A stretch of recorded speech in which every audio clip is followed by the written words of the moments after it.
अब हम आते हैं तीसरे शेर की जानिब।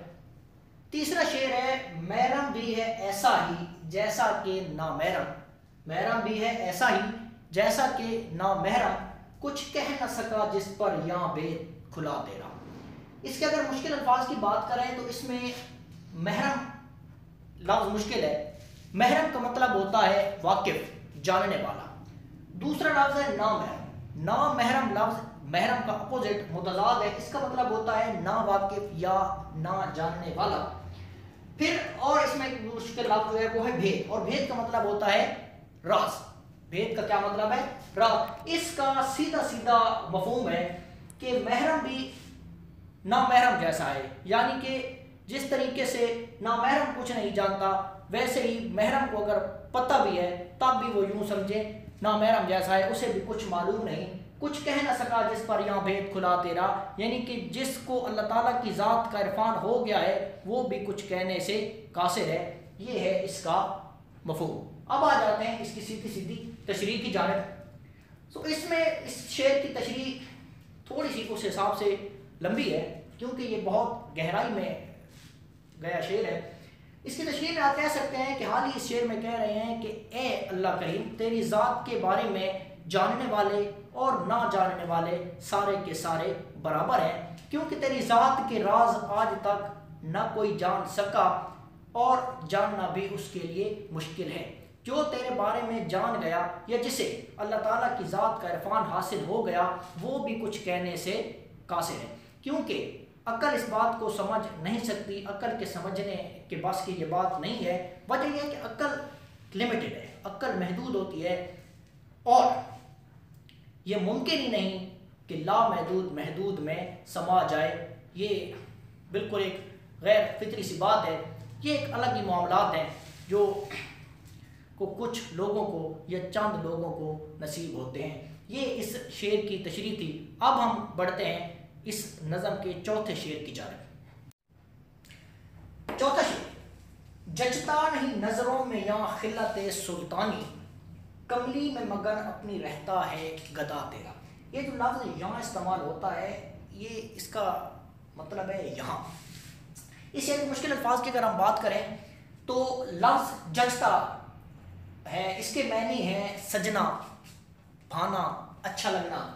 फिर दूसरा लफ्ज़ यहाँ पे आ जाता है खिलत सुल्तानी। खिलत सुल्तानी का मतलब है शाहाना पोशाक, अच्छा लिबास।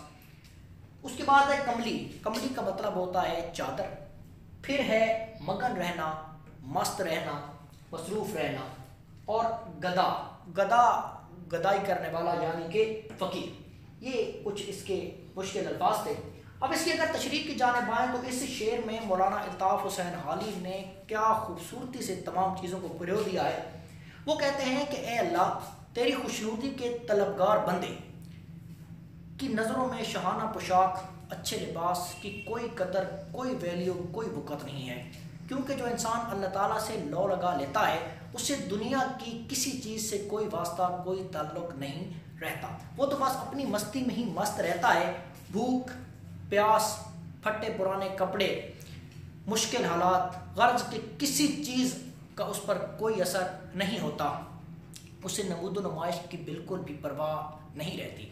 वो बजाय भीख मांगने के अल्लाह ताला के फ़कीर होने पर ही फ़ख्र महसूस करता है, क्योंकि इसकी सबसे जो बड़ी वजह है वो ये है कि उसके नज़दीक दुनियावी ज़िंदगी की कोई अहमियत नहीं है, बल्कि वो आखिरत की ज़िंदगी को तरजीह ज़्यादा देता है।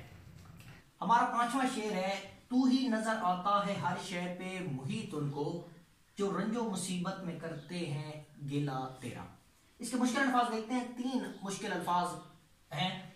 मुहीत का मतलब होता है इहाता करने वाला, लेकिन इस हमद की मुनासबत से आप फैला हुआ भी कह सकते हैं।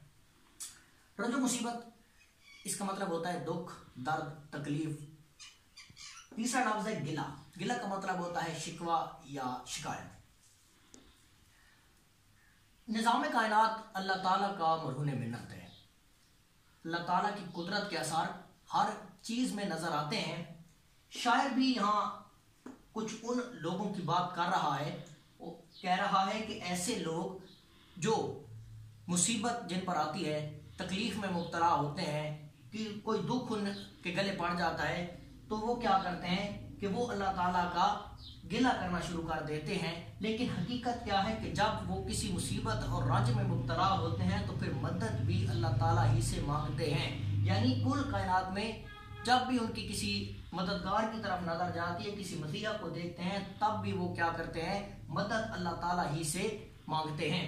और ये हकीकत भी है कि आप पर अगर कोई मुश्किलात, दुख, तकलीफ आ जाए तो आपको अल्लाह ताला ही से मदद मांगनी चाहिए, क्योंकि वही सबसे बड़ा मददगार है।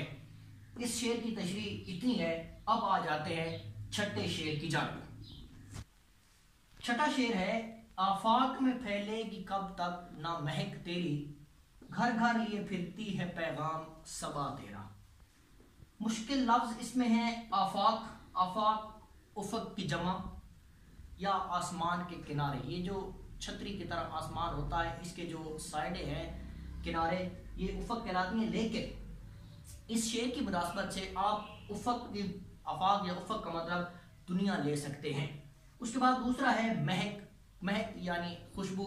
और तीसरा लफ्ज है सबा। सबा यानी कि हवा, सुबह की हवा भी कह सकते हैं, सिर्फ हवा भी कहा जाता है।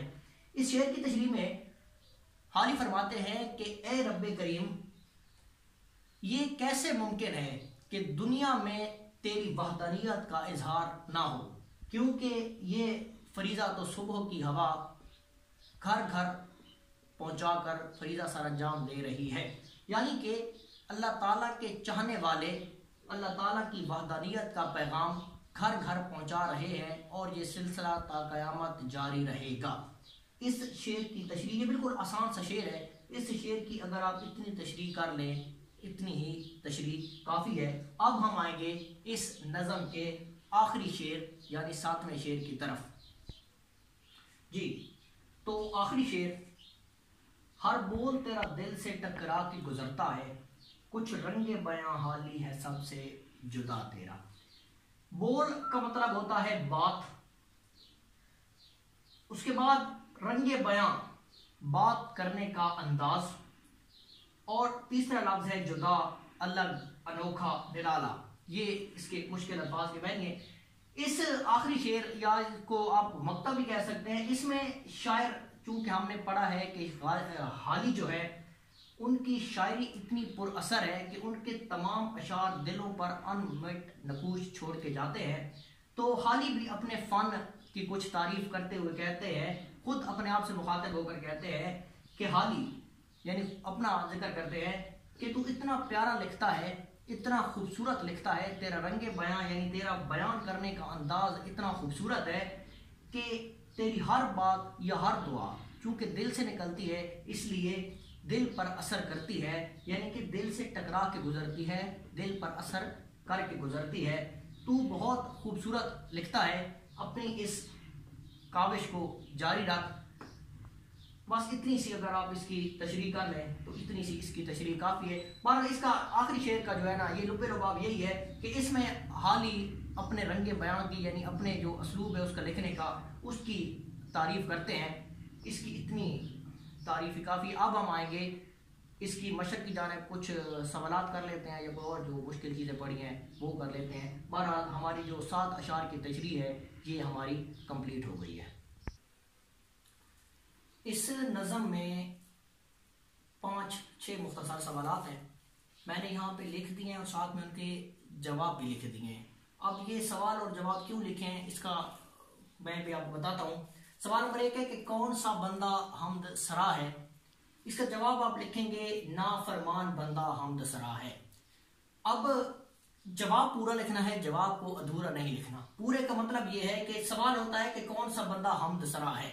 अगर आप इतना लिख देना कि नाफरमान बंदा, तब भी जवाब तो इसका पूरा है, लेकिन शायद इस जवाब के आपको पूरे नंबर ना मिले, इसलिए बेहतर है कि आप पूरा सवाल लिखें। वैसे भी ये 2 नंबर का सवाल होता है, तो आपको चाहिए कि ये कम से कम जो 10 नंबर आते हैं ये 10 नंबर तो अपने पक्के कर लें। सो सवाल है कौन सा बंदा हमद सरा है, जवाब में लिखेंगे आप नाफरमान बंदा हमद सरा है।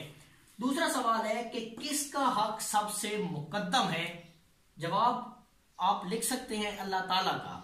जवाब ये ठीक है, लेकिन आपको बताया है मैंने यही कि जवाब पूरा लिखना है। सो आप क्या लिखेंगे, अल्लाह ताला का हक सबसे मुकद्दम है। नंबर तीसरा कि महरम और नामहरम में क्या फर्क है। आप इसके जवाब में लिखेंगे शायर के नजदीक महरम और नामहरम में कोई फर्क नहीं है। ये सवाल की बात है, वैसे तो महरम और नामहरम में बहुत बड़ा फर्क है क्योंकि ये दोनों अल्फाज एक दूसरे के मुतजाद है।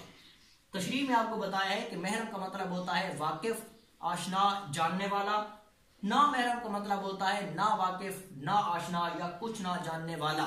सो ये क्या है, वैसे तो ये एक दूसरे के बिल्कुल मुतजाद है, लेकिन चूंकि इस शेर में इस तशरीह में शायद यही कहता है कि महरम और नामहरम में कोई फर्क नहीं है, यानी कि अल्लाह ताला की जात को जानने वाला और ना जानने वाला दोनों एक जैसे हैं। सो इस के जवाब में आप यही लिखेंगे कि शायर के नजदीक महरम और नामहरम में कोई फर्क नहीं है। अब आ जाते हैं चौथे सवाल की जानिब। सवाल नंबर 4 है कि अल्लाह ताला का गधा किस में मगन रहता है। सो आप जवाब लिखेंगे अल्लाह ताला का गधा अपनी कमली में मगन रहता है।